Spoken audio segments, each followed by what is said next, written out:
Há tempo eu queria trazer essa mulher super espetacular que eu chamo, o tipo de mulher que é mãe, que ela é esposa, que se cuida, que é esportista, adora viajar. Essa mulher que é formada em enfermagem, ela é mestre em epidemiologia e hoje superintendente da Vigilância de Saúde da Secretaria do Estado de Goiás, aqui da Secretaria de Saúde. Está conosco a doutora Flúvia Moris. Muito obrigada, é um prazer estar aqui com você. Flúvia, eu queria te trazer já há tempo, né? Verdade. Desde que começou toda essa pandemia e tal, porque você está bem envolvida com toda essa situação. Mas eu queria primeiro mostrar aos meus ouvintes, aos meus telespectadores, como que você faz, né, para essa correria estar toda certa, como você faz para proteger sua família. Você é muito solicitada o tempo todo, atendendo o Estado, governo, prefeitos, hospitais, diretores de hospitais e tudo mais. Então, assim, como que faz para dar conta essa mulher espetacular que você está sendo esse destaque aqui no nosso estado? Não está sendo fácil, isso eu garanto, né? Não, nada fácil. É verdade. A família acaba cobrando muito, né? Porque eu fico muito tempo ausente e em casa um problema maior porque eu tenho uma funcionária que eu dispensei, achei melhor ela ficar em casa e não vir trabalhar, até para uma segurança dela e nossa também, né? Visto que eu acabo, além da superintendência, eu também trabalho, vou a hospitais, faço investigações também. Então, para uma segurança dela, a gente tem trabalhado dessa... Então, assim, a família ajudando a tudo. Eu falo que a família, nessa hora, é o nosso porto seguro mesmo. Porque a gente divide as tarefas dentro de casa e isso ajuda muito. Não, e para uma mulher fazer sucesso e ninguém incomodar esse brilho de trabalho, essa rotina tal, você tem que ter um super maridão. Com certeza, meu marido é um super marido. Ele me ajuda, ele vai comigo quando precisa. Atenção, né? Ajuda em casa, com os filhos. Tem sido realmente, assim, uma pessoa importantíssima nesse momento difícil. Eu acho super bacana destacar, sabe, essa parceria. Porque no nosso país, que eu acho o nosso país machista, ele é machista, não é? É machista. Então, assim, a gente tem que destacar esses pontos, né? E uma mulher de sucesso, uma mulher que brilha, uma mulher que realmente alcança seus objetivos profissionais, tanto no lar como na família, né, no casamento, é porque tem um apoio de um marido. Né? É um cara bacana, é um cara de Deus. Com certeza. Então, como é que é o nome dele? Afonso. Afonso. Exemplo. Gostei, viu? Agora, olha só, nós estamos aí vendo você com toda essa correria, todo esse, né? Queria saber de você o seguinte, o que realmente sabemos sobre a Covid-19? Bom, em relação à Covid-19, a gente ainda tem muitas perguntas e poucas respostas. É uma doença nova, apesar do vírus ser de uma família de vírus conhecida desde 1960, mas essa cepa, né, eu falo que ele é um novo integrante da família coronavírus, né, o SARS-CoV-2, que é o nome que foi dado ao vírus, que causa a Covid-19, que é a doença. Então, nós temos muitas perguntas. O que nós sabemos hoje desse vírus? A transmissão se dá principalmente através das vias respiratórias, através da gotícula de saliva, ao conversar, ao espirrar, ao tossir, ao tocar em objetos que outras pessoas tocaram após tocar, né, o nariz, a boca. Então, tem esse contato, essa transmissão indireta. Sabemos que ele causa formas graves, principalmente em pessoas idosas. Então, mundo afora, a gente tem visto, aqui no Brasil não tem sido diferente. Nós temos jovens sendo contaminados sim, mas quando avaliamos casos graves e mortes, a gente vê que na faixa etária mais idosa é maior o número, então isso a gente também já sabe que causa uma doença respiratória, que inicialmente achávamos que era só uma doença respiratória, mas hoje já tem estudos que mostram que também é uma doença sistêmica. Isso quer dizer o quê? Que além de atacar os pulmões, a respiração, pode atacar também outros órgãos vitais do corpo. Então, hoje o que nós sabemos, e que a transmissão é muito fácil. Então, o que nós sabemos basicamente é isso. Tem algumas outras perguntas que nós ainda não temos resposta. Eu vejo, tem uma frase sua de uma entrevista que eu li, que você disse que a máscara dá a falsa sensação da proteção contra o coronavírus, né? Essa frase você estava tentando alertar as pessoas.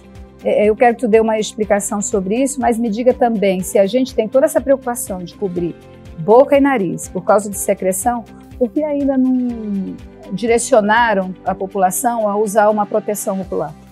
Em relação, porque como é através das vias aéreas, ao tossir, ao conversar e ao espirrar, a máscara, ela funciona como anteparo, né? Você, ao tossir, espirrar e conversar, acaba que aquela gotícula de saliva, ela fica retida na máscara.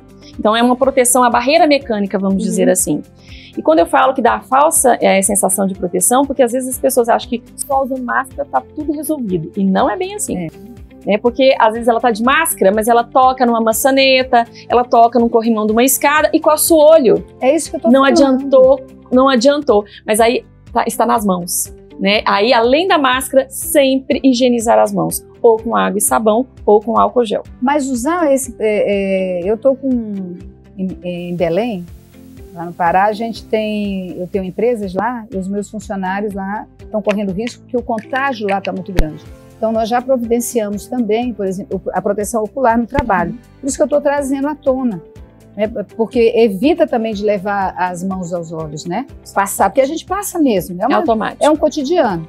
Então, assim, aí me preocupou nos cobrarem isso lá e por que a gente não está trazendo também isso para a população? Porque hoje um óculos de proteção aí, um EPI numa empresa desse porte aí, está em média até o mais barato aí, R$4, R$5. Então, seria uma outra forma. Por isso que eu estou trazendo à tona.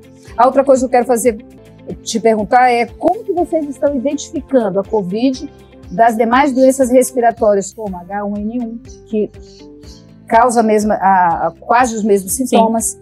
Eu coloco aí também, nós temos HIV, a tuberculose, meningite, sarampo, cachumba, essas infectocontagiosas também. Como que está fazendo nesse momento essa diferença na hora de óbito? Porque a gente sempre teve óbitos por essas coisas. Realmente isso tem acontecido? O que tem acontecido? Primeiro que as doenças continuam, as outras continuam ocorrendo, né? Claro que acaba que a Covid-19, por ser uma doença nova, ela tem, né, assim, uma importância hoje maior na imprensa e até para as pessoas. Mas para as outras doenças a gente continua fazendo o diagnóstico. Então, de acordo com a sintomatologia, é feito o exame e levantada a hipótese diagnóstica. Então, algumas doenças são muito parecidas, né? Exemplo, a gente tem aí a tuberculose, nós temos algumas doenças respiratórias, como a H1N1, também é muito parecido com Covid-19. Então, para diferenciar, nós temos um sistema no Brasil que se chama Vigilância de Síndromes Respiratórias. Então, nessa vigilância que ela é nacional, a gente tem uma sentinela que avalia as síndromes gripais leves, que é aquela pessoa que tem uma síndrome gripal, que não precisa ficar hospitalizada. A gente faz coleta e investiga não só Covid, a gente investiga outros vírus. E para os casos graves, que a gente chama de síndrome respiratória aguda grave, que tem que ficar hospitalizado, também fazemos coleta e investigamos não só a Covid-19, né, a doença Covid-19, mas investigamos também outras doenças. Que já existiu, que já morre. Exatamente. Eu tive um dado que em 2018 foram registrados 21.992 casos de dengue, zika, chikungunya no Brasil, e em 2019 54.777, ou seja, um crescimento de 149% do ano de 2018 para 2019. Ou seja, a gente ainda não tem o Ministério da Saúde, isso é fonte do Ministério da Saúde. Então, assim, do ano passado, que era 57 mil, para esse ano, será que a gente vai ter realmente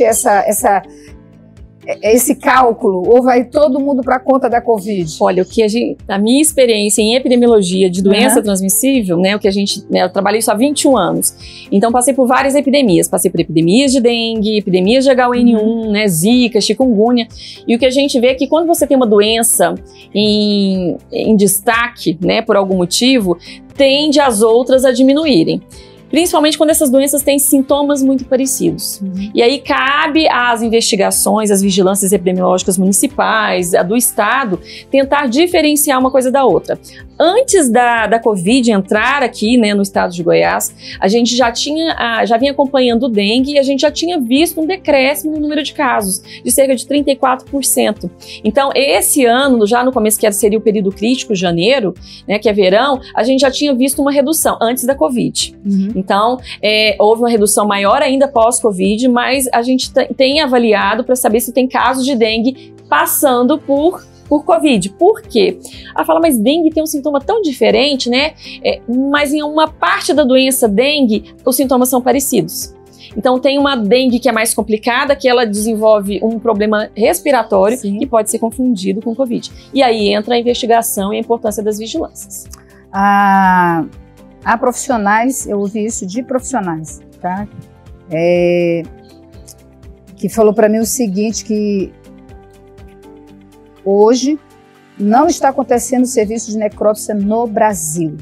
Isso é uma realidade? E a consequência disso não estaria também sendo somada para a Covid? Essa soma geral aí? Hoje, o que está acontecendo com as investigações de óbitos por causas naturais, que é o que os serviços de verificação de óbitos municipais e estaduais devem investigar.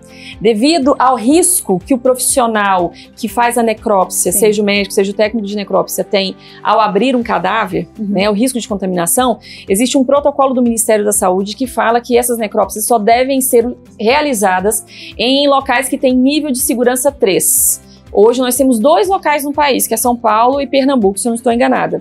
Goiás nós não temos e as outras capitais do Brasil não têm esse serviço com esse nível de segurança para não ter risco de contaminação do profissional. Então, diante disso, tem sido feita uma investigação, a gente fala autópsia verbal.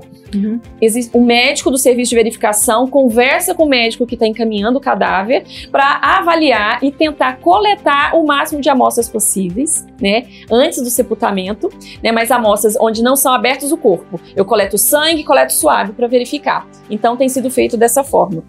Existe a possibilidade, sim, da gente ter alguns casos que podem ser interpretados como Covid e ter sido por outras causas. Essa possibilidade, ela existe. Então você está me dizendo que o próprio médico hoje, ele que tem que dar já o óbito, a declaração de óbito. Isso. Ele tem que fazer aquilo... Isso. Existe um protocolo do Ministério que fala como deve ser preenchida a declaração de óbito diante de um caso suspeito, onde uma das hipóteses da causa da morte seja Covid. Ok.